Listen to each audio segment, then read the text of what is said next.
Olá, boa noite. Sou o Padre Rui Alberto, salesiano sacerdote. Interesso-me por estas coisas da evangelização dos jovens. Trabalho nas edições salesianas, onde há dias publicamos o último documento do Papa Francisco, Cristo Vive. Boa noite. O Papa, há tempos, convidou a Igreja a começar um caminho de reflexão e transformação para melhor levar o Evangelho aos jovens.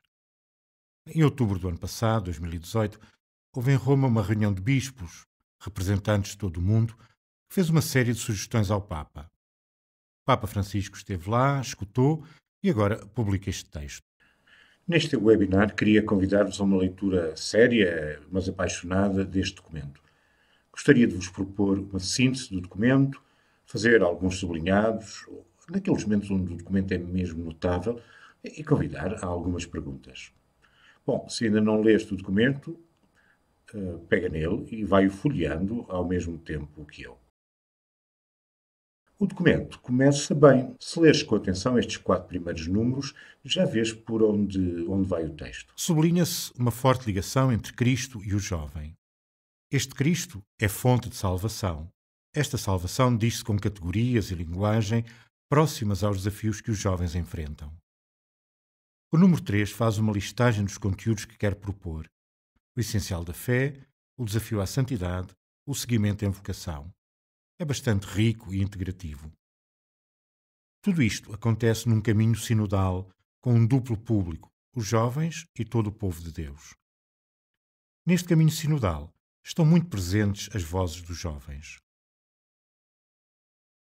No Antigo Testamento, apesar do desprezo social em relação aos jovens, há tantos episódios que mostram como Deus confia neles e que eles respondem com generosidade à sua vocação. Este sublinhado do Papa não é uma tentativa de captar a simpatia dos jovens, elogiando-os. Há uma convicção de fé que o jovem está à altura do chamamento de Deus. A juventude não é só propedêutica à fé. No Novo Testamento, os episódios recolhidos sublinham a importância da escolha. Recorda-se, por exemplo, o filho pródigo, o jovem rico. Mas dá-se o salto entre a história do Evangelho e o jovem leitor. Jesus coloca-se diante de ti, como diante do filho morto da viúva, e diz-te: levanta-te. Este segundo capítulo convida a continuar a pensar os jovens à luz da fé. Jesus santifica a juventude. Apresenta-se o percurso de vida de Jesus. Ele era um jovem adulto, com tantas semelhanças com os jovens de todos os tempos. Era semelhante e exemplar. O seu estilo de vida pode ser resposta aos desejos do coração dos jovens. O Papa sugere que há uma proximidade entre Jesus e os jovens, entre a sua proposta e os anseios dos jovens. Mas avança e sugere que essa proximidade deve ser procurada e incrementada. Um dos momentos mais interessantes de todo o documento é o número 31, quando se faz uma síntese da vida de Jesus, que bem pode ser proposta como um projeto de vida aos jovens. Jesus é alguém com uma profunda confiança total no Pai, que vive uma amizade fiel com os discípulos em todas as circunstâncias. Ao mesmo tempo, vive uma forte compaixão pelos pobres. Tem uma grande coragem para enfrentar os poderes estabelecidos. Abandona-se ao Pai, mesmo nas horas mais negras. Dá-se a seguir um salto e fala-se da juventude da Igreja. A Igreja, tal como os jovens, tem de estar disponível para a renovação e para as perguntas sérias. Há um paralelo entre a renovação da Igreja e a possibilidade de ser significativo com os jovens. Este capítulo termina fazendo memória dos bons exemplos eclesiais. Em primeiro lugar, Maria de Nazaré, elogiada pela capacidade de seguir a voz de Deus com docilidade. Segue-se depois uma ampla lista de santos jovens de todas as épocas e de muitos contextos. Este capítulo 3, sem pretender ser exaustivo, convida-nos a olhar para a realidade dos jovens. É de elogiar o convite a assumir alguns pressupostos. O primeiro é uma atitude positiva. Não se trata de nenhum otimismo bacoco, mas de um ato de fé. Inspira-se no olhar criador e redentor de Deus. O segundo pressuposto é o reconhecimento que há muitas juventudes. Isso impede visões simplistas e lança a responsabilidade de uma análise local, rigorosa e honesta. Por fim, exige-se uma igreja capaz de compaixão perante a dor dos jovens. A leitura que fazemos dos jovens e do seu mundo é sempre uma leitura interessada e feita a partir de critérios de fé. Por isso, as situações dramáticas que marcam os jovens surgem à cabeça. Há demasiados jovens apanhados em guerras e violências, demasiados jovens encerrados em manipulações ideológicas de todo o tipo, demasiados jovens para quem a exclusão é a regra do jogo. Há ainda desafios urgentes: o culto da juventude, a fraca comunicação entre gerações, a difícil gestão da sexualidade e da ética da vida. Neste caminho sinodal, 3 âmbitos têm merecido destaque ao longo dos vários documentos. O papel do ambiente digital, onde, mais uma vez, poucas pistas se apontam, a situação dos jovens migrantes e a praga dos abusos dentro da Igreja. O capítulo termina com um apelo a que os próprios jovens tenham uma atitude otimista. A partir da ressurreição de Jesus, todo o mal que nos oprime tem um caráter penúltimo. Ainda dentro deste capítulo, gostaria de salientar o número 84. Identifica diferentes desejos e buscas dos jovens que podem constituir-se como pontos de partida para um bom anúncio. Neste capítulo, o Papa faz uma síntese da fé que pode ser proposta a todos os jovens. Para lá das circunstâncias da vida de cada um, esta mensagem quer ser válida para todos. Isto retoma uma ideia do Papa que os conteúdos do primeiro anúncio são também pontos de referência normativos para toda a comunicação de fé. E sugere 3 conteúdos essenciais. O primeiro é que Deus te ama. É uma afirmação central para nós, os cristãos. Sem medo, oferecemos esta convicção aos jovens. Mesmo que a sua experiência pareça contradizer esta verdade, que Deus é amor. A seguir, o texto recolhe abundantes exemplos da Sagrada Escritura que mostram que Deus é sempre e, sobretudo, amor. Há um cuidado em exprimir esta fé e a memória bíblica a linguagem mais contemporânea. O segundo conteúdo é que Jesus te salva. Insiste na entrega de Jesus na cruz, sinal de um amor infinito que, quando acolhido, se torna fonte de perdão. A linguagem aqui é mais própria da fé e não se faz tanto uso de categorias existenciais ou contemporâneas para exprimir a salvação em Jesus. O terceiro conteúdo é ainda sobre Jesus. É urgente afirmar que esse Jesus está vivo. Bom, é o nome do documento. O anúncio exige a referência à ressurreição e a experiência de encontro com ele hoje. Sem isso, Jesus fica reduzido a uma vaga referência histórica. É a partir da fé na ressurreição que Jesus pode ser encontrado em todo e qualquer cotidiano. Falou-se de 3 verdades essenciais, mas acrescenta-se uma quarta, o Espírito. Como em tantos outros documentos eclesiais, mais uma vez, não se escapa uma certa dificuldade ao lidar com o Espírito. Diz-se que o Espírito atua em nós, previamente a nós mesmos. No fundo, o Espírito Santo é o sujeito e a condição de possibilidade para que a nossa vida se cruze com a de Cristo. Neste quinto capítulo, o Papa faz um conjunto de propostas. São, como diz o título, caminhos de juventude. São quase uma proposta de perfil do jovem cristão neste século XXI. Na Bíblia e na tradição da Igreja, a juventude é vista como um mero tempo de preparação para a vida adulta. Pelo contrário, a sociedade atual vê a juventude como um estado ideal de vida. Aqui, afirma-se uma ideia que está presente ao longo de todo o documento. A juventude é um tempo válido em si mesmo e não um mero trânsito. A visão tradicional da juventude como tempo para sonhar alto é reforçada pela presença de Deus na vida. Esta abertura ao futuro não contradiz a atenção ao presente, a vontade de ser feliz aqui e agora.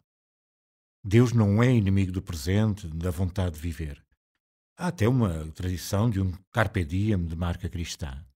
O apelo a viver o presente intensamente só tem sentido pleno quando se chega à relação com Cristo. A amizade é uma boa categoria para exprimir essa relação com Cristo. Este apartado usa com frequência uma linguagem relacional. Fala-se de partilha, de apelo à unidade, muitas vezes. A seguir, o Papa apela a que se coloque o crescimento e o amadurecimento em agenda. São tarefas que os jovens devem assumir em termos quer do seu desenvolvimento humano, quer também no seu desenvolvimento de fé. Mas não basta o desenvolvimento pessoal. Crescer é também crescer em fraternidade, em generosidade, em misericórdia. Mais um tema caro ao Papa Francisco. O texto prossegue fazendo um apelo ao compromisso. A abertura aos outros que vimos antes não pode ficar no nível meramente interpessoal, mas deve abrir-se ao especificamente social. Isto não reduz a Igreja a uma ONG, mas inspira-se na praxis transformadora de Jesus. Este capítulo 5 termina com um apelo explícito a um testemunho missionário. A viver a vida como colaboradores de Cristo nos envia em missão pelo mundo. Jovens com Raízes é um título feliz para um capítulo muitíssimo lúcido. Sem moralismos, mas com coragem, o Papa convida os jovens a exercerem uma crítica face a posturas e a ideias alienantes. A primeira fonte de desenraizamento que o Papa denuncia é o falso culto da juventude.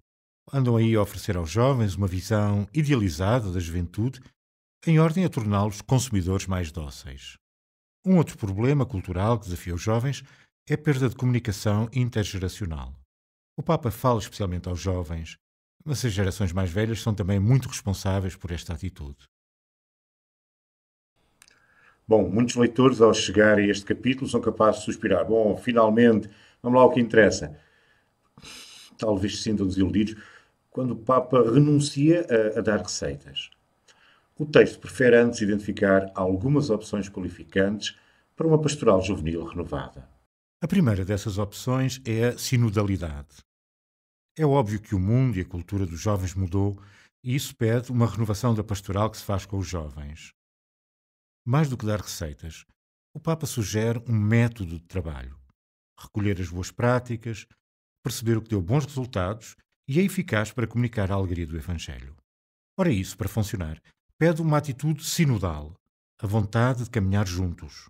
Tem de se superar uma visão vertical e burocrática da Igreja. Para uma pastoral juvenil sinodal, o Papa pede uma Igreja que se entende como um entramado de dons variados que o Espírito derrama. O Papa sugere que a pastoral juvenil tem de incluir duas linhas de ação, a busca e o crescimento. Na busca, a Igreja, e em especial os jovens, devem ser proativos no ir ao encontro de outros jovens. Valoriza-se a proximidade, o dom e não o proselitismo. No crescimento, o Papa alerta contra o excesso de conteúdos e de doutrinação. Os conteúdos são importantes na medida em que se tornam aprofundamento do querigma, a experiência fundante do encontro com Deus em Jesus, morto e ressuscitado. Um segundo eixo para o crescimento é o aprofundamento do amor fraterno, na vida comunitária e no serviço. Esta é uma das acentuações fortes e constantes do Papa em todas as suas intervenções. Para lá dos processos, muito do sucesso da pastoral juvenil depende da qualidade do ambiente. Um ambiente feito de relações de qualidade, de acolhimento sincero, onde se experimenta amizade e família, é decisivo. Estes ambientes juvenis não significam uma ruptura ou fim das paróquias ou de outras instituições eclesiais. São antes um desafio a que as paróquias possam assumir esses mesmos traços de qualidade relacional. O texto dedica ainda um apartado às escolas católicas. Pode parecer estranho, ainda mais num país como o nosso, em que mesmo a Igreja tem uma relação complicada com a escola católica. Reconhece o seu potencial, identificam-se urgências de mudança e sublinha-se o seu potencial evangelizador. O texto continua identificando âmbitos, recentes ou tradicionais, para uma pastoral de qualidade. O silêncio, a oração de qualidade, o ano litúrgico, a caridade, mas também todas as expressões artísticas, o desporto, os escuteiros, o ar livre.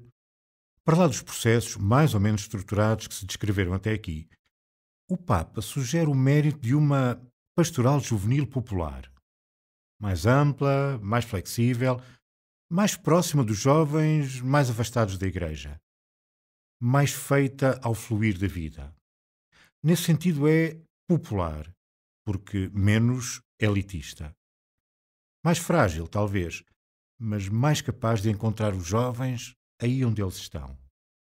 Segue-se um apelo, mais um, a que os jovens assumam a sua responsabilidade missionária, sem medo de levar a alegria do Evangelho aos seus colegas. O capítulo termina com uma referência ao papel dos adultos enquanto acompanhantes. No fundo, o Papa propõe que se encerre a pastoral juvenil como gueto, incapaz de escutar a memória e a experiência e também incapaz de se abrir à maturação vocacional. Este penúltimo capítulo pega no tema da vocação, um dos temas oficiais do Sínodo dos Bispos. Recorda o sentido amplo de vocação. Somos chamados à vida, à amizade com Deus, à santidade. Nesse sentido, toda a pastoral juvenil é vocacional.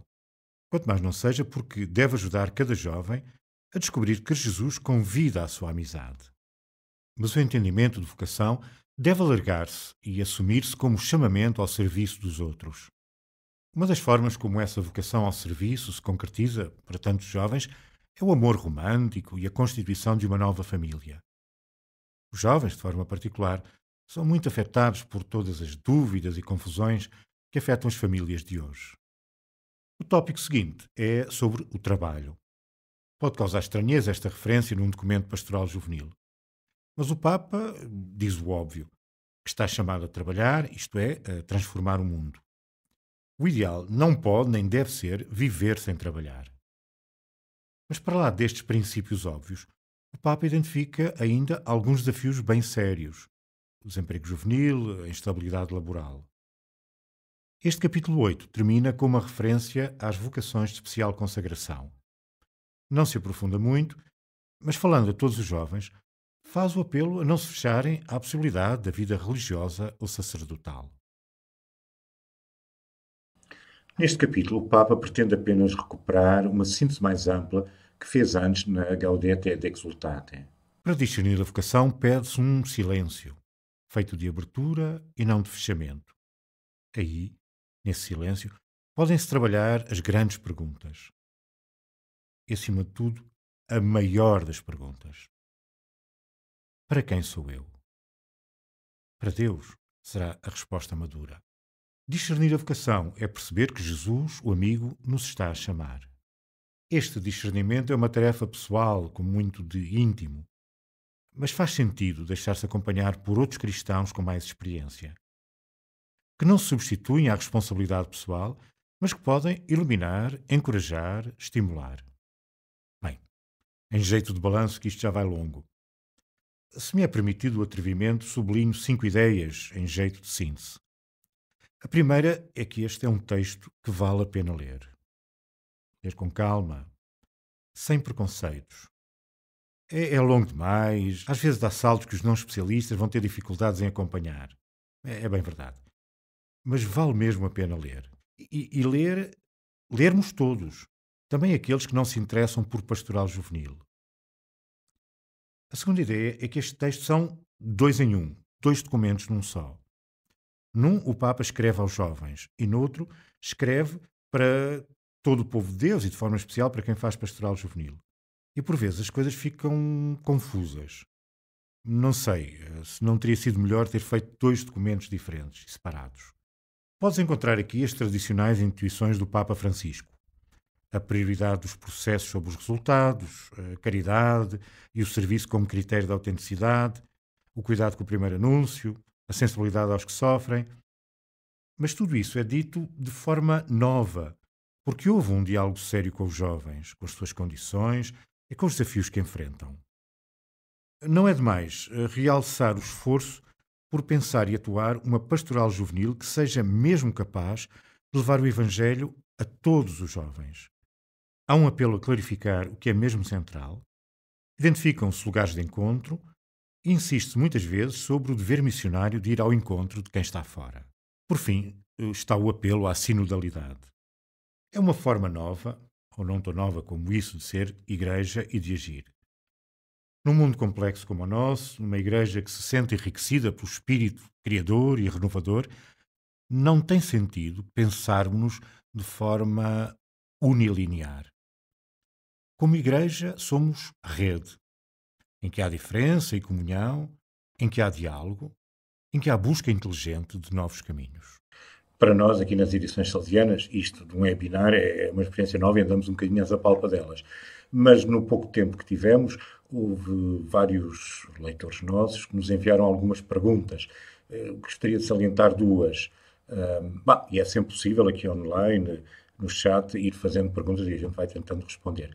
A primeira pergunta tem a ver com esta questão das redes sociais. Pergunta um dos nossos leitores se elas são um espaço por excelência para a evangelização, se supera outros lugares. Não é? Bom, vamos lá ver. Para já eu convido a ler aqueles números que o Papa dedica a esta questão das redes sociais. Acho que o documento cai no mesmo erro que os documentos dos últimos 10, 15 anos sobre esta questão da internet. Isto é, declara-se a internet existe, a internet, redes sociais, enfim, aqui são coisas diferentes, mas aqui N variantes, não é? Existe, é uma coisa muito boa, oferece imensas possibilidades e até alguns bons resultados, alerta-se para os perigos, e são vários, de alienação, de manipulação e tudo isso. É preciso nós, como igreja, estarmos presentes, com sentido crítico, criativo, mas depois, quando chega ao nível da operacionalização, os documentos pontifícios não apontam pistas nenhumas. E já há muitos documentos que isto se verifica, não é? Pronto. E aqui, nesta exortação na Christus Vivit, acontece também isso, não é? Bem, isso, o Papa não tem que resolver todos os problemas, não é? Mas atira a bola um pouco para nós, que estamos na base e que tentamos fazer caminho. Em relação àquilo que se pergunta, eu diria, as redes sociais, tudo isso existe, são espaços de encontro, onde a vida acontece e onde, portanto, a Igreja, quem quer fazer pastoral com os jovens, pode fazê-la aí, respeitando algumas das exigências que o Papa Francisco aponta. A tal qualidade da relação, a presença do carisma, dessa capacidade de anunciar Jesus Cristo vivo, bom, tudo isso. Tenho algumas dúvidas. Não sei se isto é só uma questão de partilhar as leituras do domingo, alguma imagem mais beata ou mais devota, enfim, cada um escolhe os adjetivos. Não sei, não é? Vão havendo algumas tentativas, umas mais bem conseguidas, outras não é? Também é verdade que não me sinto muito seguro para dar uma resposta definitiva. Agora, parece-me óbvio que os jovens estão aí, portanto, se queremos ir ao encontro dos jovens, é também aí, nesse espaço de redes sociais, que temos que estar como igreja e anunciar. E sempre como? Com clareza, com verdade, com sentido crítico, mas também com proximidade, com bondade, sendo capaz de criar a relação.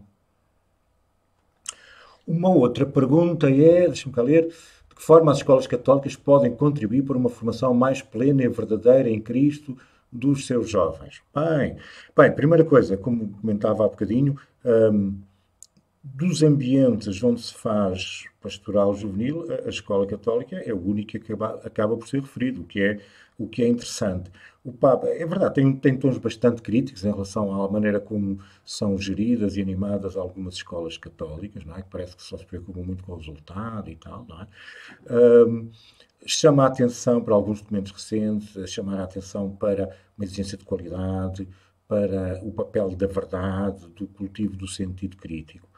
E onde, mais do que serem espaços só de socialização religiosa, teriam que ser espaços de verdadeiro anúncio, de verdadeira proposta. Isto é, tudo aquilo que o documento disse também deve acontecer dentro da escola católica. E a escola católica, a meu ver, tem a vantagem de estar lá, ser onde a vida acontece, onde os jovens, melhor ou pior, têm que estar, querem estar. E não apenas os jovens, as famílias, de alguma maneira, também estão. São escolas integradas num território, não é?